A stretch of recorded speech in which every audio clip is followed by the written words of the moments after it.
All right, we're back for episode 108 of Digital Divination.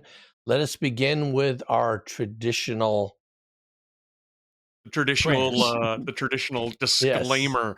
I am an employee of Wizards of the Coast, and the opinions I express here are mine and not theirs. Excellent. And also with you. Yes. Is that how it's supposed to go? And I get or amen, maybe? I don't know. Yeah. Oh, you know what? I think you should make a Georgian chant for that. That would sound really cool. Oh, that's right. Wait, we'll do it again. I'll do it in the background. Like words go, have it scroll up like the Star Wars intro, right? That's the or that too. Speaking of Star Wars intro, Ron, have you listened to our Scum and Villainy yet? No. Like the Scum and Villainy that I'm in? No. That one's not up yet. That one's not up yet. But the other ones before you. No, I haven't listened to that. No, I started that one. Okay. But I was in the car and somebody called. I was like settled in for it. See, let me tell you where I listen to these. And I recommend that people listen to these this way. Like when I'm on like a commute or I'm driving someplace, I'll be like, okay, this is a thing that I can hit play and I don't have to be fiddling with my phone or anything like that. It's like it'll just play, and then about the time I get wherever I'm going, right, then it's over. Like I've listened to the whole thing and it's kind of nice.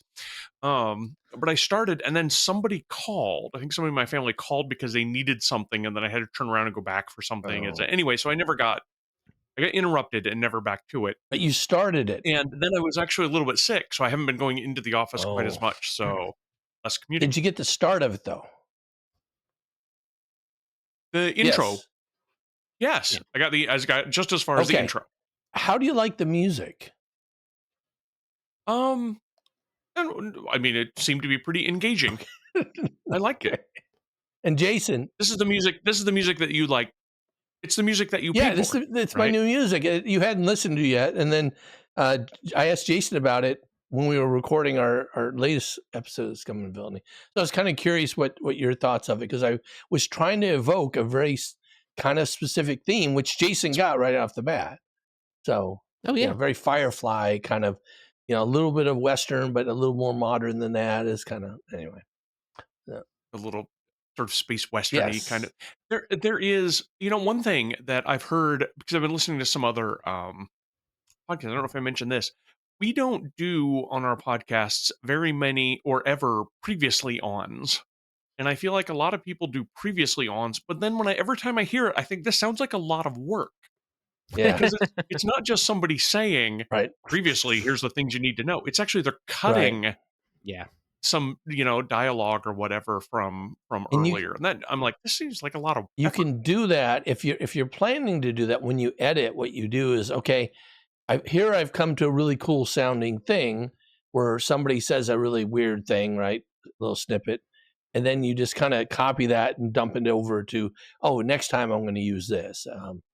That is a more advanced thing. If we decided we needed to do that, I could.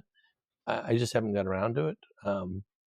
So, I mean, even more advanced than that. Okay, so we get AI to listen to it, and AI picks out what it thinks makes a good previously on, and that's what we do. But no, no, Ron, no. There's no way that could actually work out. That would be horrifying to see whatever it can't work that way. Well, it can't tell. It can't listen to it to tell it won't. It won't. It doesn't think, right? That's the thing. Oh man, I had somebody approach me about AI and teaching our students the importance of how to use AI in business to do things, because there's all this stuff out there how AI is going to take over in business and everything. And it's like, she doesn't understand that AI isn't this intelligence that can solve things, right? It's more just drawing from stuff that was out there already. And if all the stuff out there already is junk, what you're going to get is junk.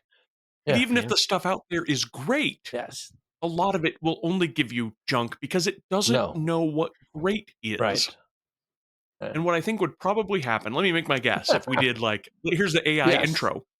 If it knew enough about podcast intros, what it would do is it would catch maybe inflections or rise and fall of voices or something just before people laugh or whatever.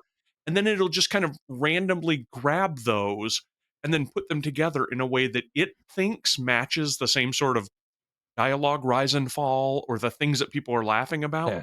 but it would be not at all connected and not at all actually like amusing Right. because it doesn't know enough about what funny is in order to build that out. Yeah. I think it would actually be sort of horrifying, which You get makes a me lot of even shouting. more curious about what.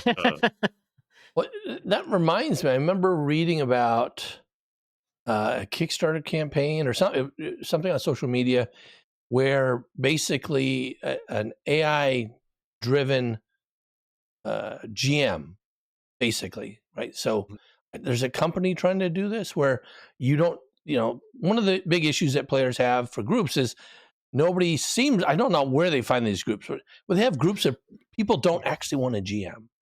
They all just want to play. I can you imagine that? No, because all I want to do is GM. I know. I'm really happy GM. When I don't GM enough, I have to go form some other group so I can be a GM with But it. apparently we're anomalies in that regard. And there's some groups where people actually don't want to GM. And so there's a company, I don't know the specifics on this, that is basically making a AI GM that's supposed to run things through for the players. And I just can't imagine how that's going to work. I hope it's not very good. And here's why I hope it's not very good. Because the reason I think that a lot of players don't like to become a GM, if I can guess, it's some combination of probably that it feels like a lot of work that they would have to do. It feels like you have to know the game better than they think they do, right? You feel like, oh, if the players throw something at me, I have to know every rule in every situation or something like that. Or they feel like they can't come up with like, really engaging, mystery plots or things like that. And I feel like seeing something that's supposed to be like an AI GM fail at all three of those probably get players to think, oh, I could do at least that. Right? Because all three of those things are very easily addressable, right? The feeling like you need to have a lot of prep is only, there's a lot of advice about, minimal prep, or what do you do if you only have an hour before the game? What do you do if you only have 4 hours in the week before the game or whatever? Knowing the rules, you don't need to know any more as a GM than you do as a player. You just have kind of the referee, like your call is kind of final at the time, but you're still working it out with your friends. And as far as the plots and things, the barest, thinnest plot is all players need to make everything go terrible in a lot of different ways. So anyway, that turned into a little bit of a lecture, but I think my point is, if it isn't very good, I think a lot of people will DM if they have like a not very good experience, because it kind of triggers that. Well, I can do that. I can do at least that good. Yeah. All I want is a John Henry situation where I am DMing up against this artificial GM at the same time to see how far each of us can get. Oh, like a competition. Do neither of you know who John Henry is? I got blank stares no. from both of you. Oh, okay. No. Sorry. Yeah, competition. Right. Well, I was just trying to think how that actually would work, because it's, it's so, as we talked about last time with player-driven narratives, a lot of it's so player-driven. I would think an AI would adapt in just a weird way when the players went off the rails, right? Compared to a GM or DM who, oh, okay, well, they're really interested in, I was thinking about this in our scum and villainy thing. We got really interested in one thing, and then all of a sudden Jason pivoted and is like, okay, well, we're going to look at that, and how we're going to be doing that thing and stuff. Well, and that reaction is exactly the reason that people come to role-playing games, is that sort of openness. Now, don't get me wrong, some of the games are fantastic, and you guys are both lucky I'm even here, because I just entered the final area in Baldur's Gate 3, so I'm almost done with my first playthrough. And that's it's really good, but it's not there. I mean, there are plenty of times I find myself saying, if this were the kind of thing going on at the table, here's this weird oddball thing that I might recommend or might even ask the other players, hey, what do you think if we try something like this? It's just not even an option in a machine generated story. Why I like role playing Mhm. games as much as I do. Mhm. Have you played Baldur's Good Gate, point. Jason? Not yet. No, I'm a little maybe a while back. I kind of burn out on big sweeping party driven role playing games, and so I haven't been able to so I don't have I can't get further than that the opening bits to the point where I get distracted by too many other Yeah, games basically. yeah. I'm afraid of getting sucked in, and I have to wait till I have I'm on sabbatical next year, so I'm thinking, yeah, I get a year. Maybe that's Okay. a good time to get sucked into something like I mean, just the opening bit of Baldur's Gate 3 is that. fantastic. Now, but I'm coming from an entirely different. I'm coming from the opposite Yeah. direction. Is that I have not. I mean, I remember when my kids who are now like 13 and 15 were like 1 and 3 that I had an Mm. Xbox and I really liked Mass Effect and Halo, and those were kind of neat. But that was the last time I was ever in any kind of, big sweeping, party driven sort of stories like this. And so the gap in between those stories, which were great, and I had a really good time, and Baldur's Oh Gate yeah. 3, which I've first gotten into, is a huge gap. And I found myself really sort of impressed in a lot of ways that people who'd been playing all along would be like, yeah, Mhm. I'm sure there are like plenty of things that I thought it's amazing that that the game would be prepared for you to do X, Y, or Z, only to be told, games have been prepared for that for the last 5 years, Ron. No, Ron. Actually, Baldur's Gate, from what I've heard, Baldur's Gate 3 is a big step forward. It's what's not necessarily a step forward exactly so much as that Larian put in so much time and effort into those little things that other companies or developers might not put into the game. So it's just a matter of what you got here is a intricately it's a crafted piece of entertainment that you're able to take advantage of. I don't think you've missed much. I think you've missed much, but I don't think you've missed this sort of leap forward that I what I've heard Baldur's Gate 3 is.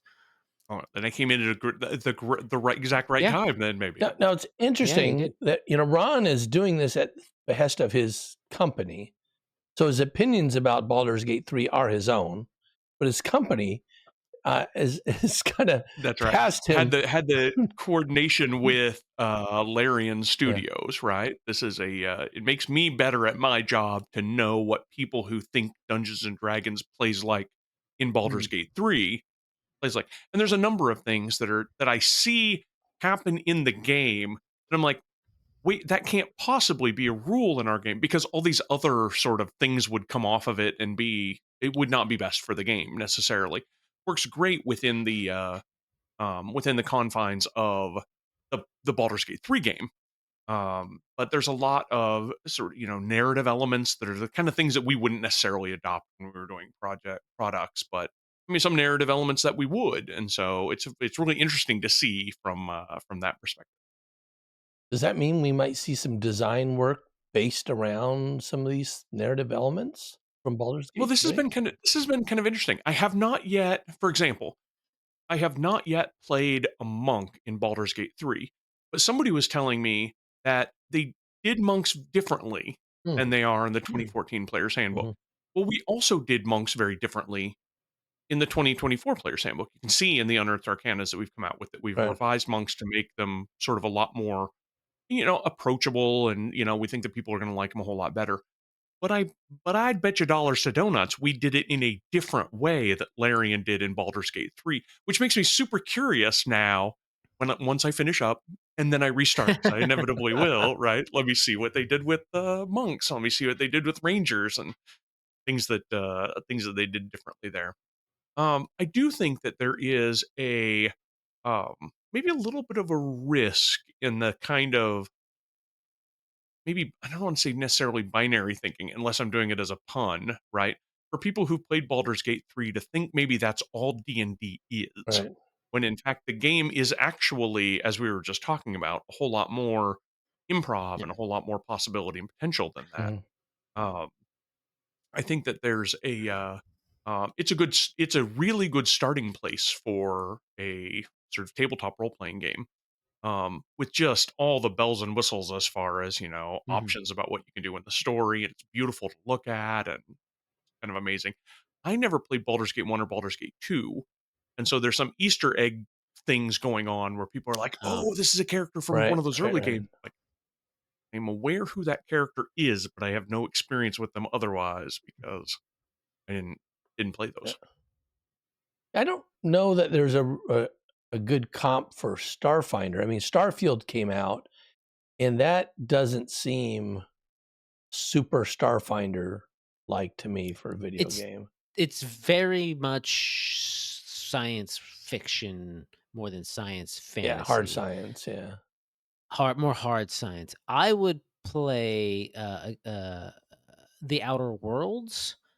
It just was by Obsidian, who did like Fallout New Vegas and some other stuff.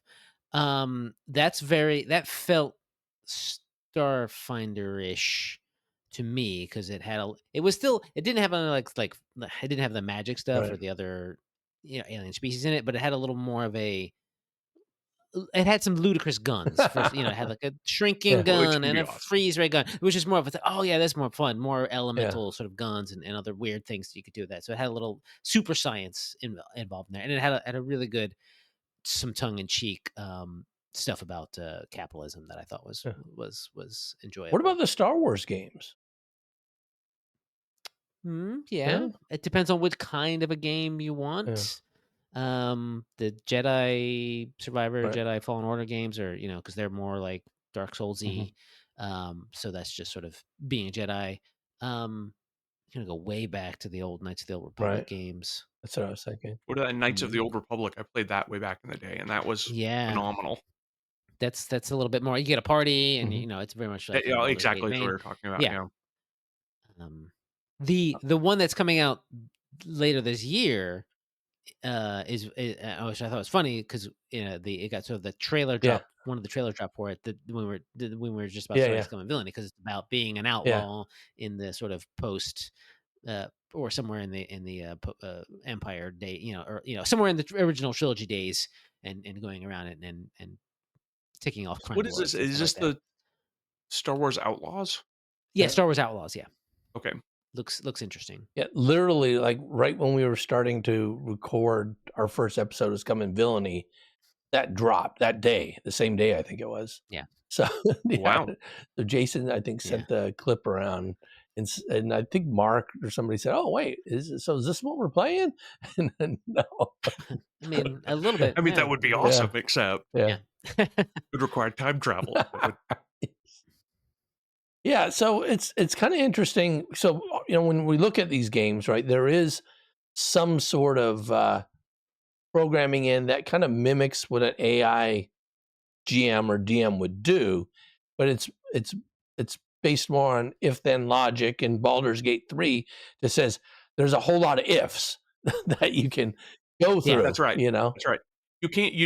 Nobody has to make up either AI GM or real person GM. Nobody has to make up what this animal might say if you cast Speak with Animals on it. They just put in what every single animal would say when you cast Speak with Animals on it. Yeah. So yeah, that's kind of interesting. So yeah, definitely. I think in the future, I think more and more people. I mean, this is something Evil Genius Games, was talking about trying to do, is to use AI to kind of drive some of their storylines and stuff. And that's caused some issues, I think, with some of their folks there. But I think more and more companies are looking at how can we use AI in part of the process that we're going through. And in business, this is where it's a little different. This is where I came across it. Oftentimes you have like large data sets where there's repetitive type of decision making you have to make based on some parameters of the data. And it's not really, I mean, we were calling it AI now, but basically we just call that decision rules for decades. And now it's like, oh, wait, you're saying a computer's deciding that? That's AI. It's like, well, no, we've just kind of put a whole bunch of if-then statements in. And when it's this, then we send it over here. And when it's not, we send it over here. And then we've happened to label these things as, oh, this is really good ideas and this is bad ideas, we shouldn't invest there or whatever it is. So If you say AI, you can get more venture capital, John. That's the whole that's point. what, and it's people, people want to hire folks that have experience with that. And it's funny. Well, it's ironic, I guess, more than funny. In the creative space, people understand what AI is all about more so than in the business space. Business space is looking at it as a tool, but they don't really understand how the tool works. Well, and in the medical space too, I don't know. I don't want to go into a lot of specific detail, but I will say that I'm an attorney who does health law. One of the clients I've been working with has been using AI in order to help providers give medical care faster and better. Yeah. That is, so if you can tell a professional, not here's how you make this medical decision, but based on, a couple of decades of data, here's a thing you might think about before you think about other things based on what I'm, seeing here. That's very useful. It's very helpful for delivering care. Yeah. And that's seen as widely as a positive. And so it's interesting to me to have one foot in an industry where AI is being seen as a big positive, and in another one where it's taking away the sort of the most creative elements. When you talk about Yeah. an AI GM, I think what people don't want, what they probably don't need, you're not going to go to any GM and say, hey, we can give you an AI GM. And what it's going to do is it's going to make up all the interesting stories, and you've just got to do all the math. Nobody's looking for that. They want the opposite. I want to have all these interesting stories, and I want to have somebody else calculate all the encounters, Right. and do all the math for me. Right. So, It's interesting you mentioned that about medical doctors. So my PhD is in decision making, and there's a interesting one of the things I look at is interactive decision making and decision tools. And in the medical field, there's actually been a lot of research on the use of software or for decision tools in diagnoses. And what they found is that when doctors use decision tools that kind of step them through all the specific symptoms that would arrive at a diagnosis, they tend to be way more accurate than when they just kind of do it on their own, because doctors tend to think of things in isolation and focus on things that are not as relevant as they should, right? They're always kind of looking at outliers and things like that, and oftentimes they might miss the more obvious symptoms. Anyway, that's from this particular research. So it makes sense to me that they would be more. Well, doctors never thought that that a decision tool would do better than them, but it makes sense that the decision tool with AI could. This is research from like 30 years ago that that was going on and discovering this, and it's interesting for me to hear that now it's being more accepted, because back then it wasn't. It was like, well, it's still, the intersection of law and medicine, though, and this is what nobody's tuned into this podcast for, but I'm going to say it anyway, right?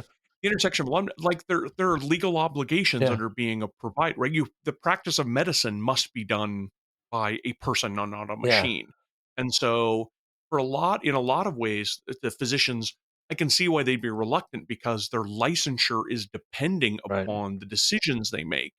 And so something that's being positioned as a tool to help them make the decisions better, faster, more accurate, especially faster in this day and age of um, sort of speeding that along, um, is being seen as a real win. Whereas I can see earlier uh, the resistance you describe about people saying, "Well, I don't want something else making the decisions for me." Right? Of course, I know better. And I think that the thing that's kind of positioned now is, yes, you do know better, but we want to help you make your better decisions faster. Right.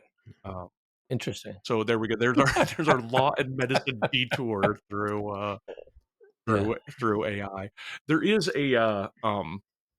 but even in that case, it doesn't have AI isn't producing the sort of creative content. And in the gaming space, you see so many people pushing back against, where it's trying to create art by stealing art from other people in order to sort of mush it together into a blob, or steal words by mushing them together into a blob. Um, because it seems like it's an entirely different thing. And when I say I see AI being used sort of in two different industries, and it's because we're being used in dramatically different ways. Right. One's being generative, trying to create things. The other one is being more analytical, trying to show things that are out there. Yep. So I don't know. I didn't realize this was going to become an AI discussion today. an AI episode. That's a great topic. Any last words on AI in GMing, Jason? Oh, it'll never do it. Because until we get like literally like brains in jars, the computers are not going to be good enough to be able to synthesize new things out of old things, which is what our human brains do all the time. They can see, story A and story B and come up with story C and not just story AB. So I actually, like, in a lot of ways, dislike the term artificial intelligence, the way it's being sort of broadly I think applied it's to wrong. everything. Because it isn't. It's not intelligent at all. And we won't have actual, like, science fiction artificial intelligence for a while, if we ever get it at all. Let me ask you one thing specifically. For my last thought, I'll ask for Jason's last thought about something else. Sure. One thing that I've done in my home games to help speed some of the design along, playing around with ChatGPT, is that I asked it to design a puzzle. My players were in a library, and I'm like, I want them to collect books in order to solve a puzzle. Give me a fantasy library puzzle that would involve books. And it gave me one that I didn't like. And I'm like, no, I think that's too easy. Give me one that's harder. And it was like, okay, here's one that's harder. And I ended up tweaking it a little bit. But a puzzle that you're building in an adventure is just kind of a quick step to get to something else sometimes. Sure, sometimes you build a whole adventure around a puzzle. We could do a whole episode about puzzles. But I found it particularly handy to save me some time in putting together what was ultimately going to be a trick to get the characters to run around the library and engage in a couple of other encounters while they were doing that. I felt like that worked pretty well, and it was pretty contained, and it went over pretty well with the players that I used it for. Now, I do want to make sure that I'm clear that this was something that I used for my own table, because I think there's a very big risk of, if you try to do something and then publish it as your own, I don't know that it didn't steal other people's puzzles. Probably did. Yeah, that's probably did. Yeah. So I certainly am not going to pass that off on my own. And frankly, after the session, I even told my players, hey, this was an AI thing. What did you think? But I know that the intersection of gaming and puzzles is something close to your heart, Jason. Was that just anathema then, what I described? What do you think? I mean, I wouldn't have done it, but also, like, I have, I have more experience with making puzzles from scratch and stuff like that. But, like, also, if I was in a rush, I would, and I wanted to put a puzzle in an adventure in that evening. I mean, I don't think, for a home game, I don't think there's anything wrong with literally, like, searching for a puzzle on the internet, using it, and maybe changing some of the nouns in it or something, you know what I mean, so that it works. And because it works because someone else has done it, and you're just sort of putting a different coat of paint on it, and that's fine for home games. You do that with story all the time. What's the Magnificent Seven but the Seven Samurai with a cowboy a coat of paint on it, right? Like that's just sort of things that it's easy to do as a GM, and saves that time that you need, instead of having to come up with, because there's not a ton of original stories out there, honestly. It's always sort of one variation or the other, but, like, eh, you're just trying to have fun with your friends. You don't need to necessarily, what you were talking about earlier about, like, putting in, is it a lot of work to GM? It is a lot of work to GM, but you can always make things easier on yourself by recognizing the fact that when you're doing it for your friends, you're all there to have a good time, and who cares if the plot is a colander that doesn't hold even a drop of water. Yes. You having fun? Do you get it? And at the end, and there's the things you can do at the end. I was like, oh, what was that? What was that earlier? I think you said the opposite half an hour ago. I was like, yeah, I probably did, but whatever. I didn't. I meant this. It was all about this. Just move on. Yeah. We can move on. It's fine. It's fun. We had a fun time. Well, and oftentimes those side trips like that end up being so much more fun because the players start getting into it, and then you start getting into it, and it just kind of snowballs, rather than trying to railroad them back to, oh, wait, this is the storyline I created and spent all my time working on. And that. Honestly, this is what I like about Scum and Villainy a lot, because it is just so open. Like in the last episode that we were in, that Ron was able to join us in on, it's like, how are we going to solve this problem? And it's like, things just kind of fall out of thin air, or ideas, and Jason can just kind of run with it. There's no set. Oh, no, wait. The heroes would do this, and then this will happen. It's like, well, we'll just see. I really enjoy that. But it's different, than when you're writing something for publication or whatever. You do have to kind of like think a little bit about like, what's the most obvious thing? Right. Write the most about that. What's another thing? But give the GM advice that would be like, oh, if something along this line happens, you can kind of go this way, or you can tweak tweak this chase to be more about a debate by changing a couple words. It's or take the pieces of the chase and spread them out all over the place if people are splitting up. Again, it's just, it comes down to like a lot of jamming is improv. It's using your brain to sort of engage in a story with a bunch of other people's brains, which is I don't think is something that a computer can do yet. We can tell it to just do lots of if-then statements, and that's great. And those, you can, if you get down to the, you got to, how many people on Larian Studios had to sit down and come up with, 79 if-then statements for this one bit of thing, right? Like that's what makes it so good, is because you can see the care taken in deciding, wouldn't it be hilarious if they cast Speak with Animals on this horse?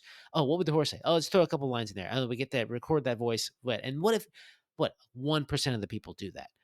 Who cares, right? You tend to, we've got to a point with games, at any rate, say what they will about like how large they are, but like the computers can do, you can do a lot of the programming, compress into the fact that it is no longer has to be only 64 kilobyte disks, space, Right.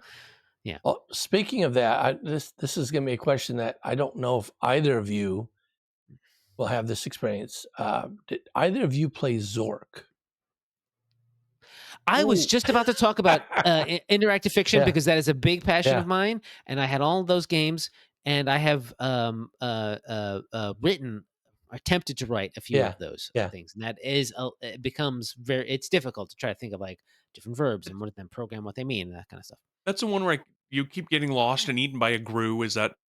Am I remembering if you that go right? into the dark, you'll get eaten by a grue. Okay. Yes, I have played. Okay. Yeah, I just remember way back in the day when we first got computers, and it was all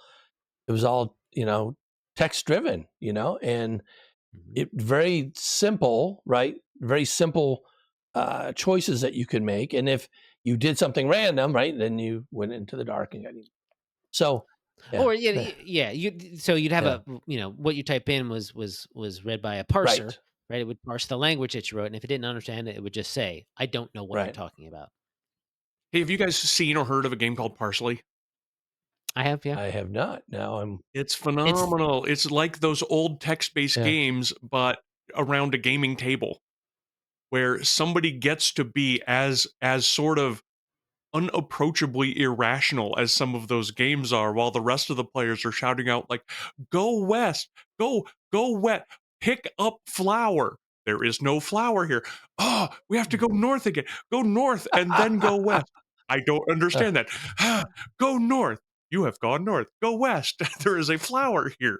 We picked the flower. I mean, it ends up being a lot of fun. I play that a lot of my kids, actually. They get so delightfully frustrated. They love it.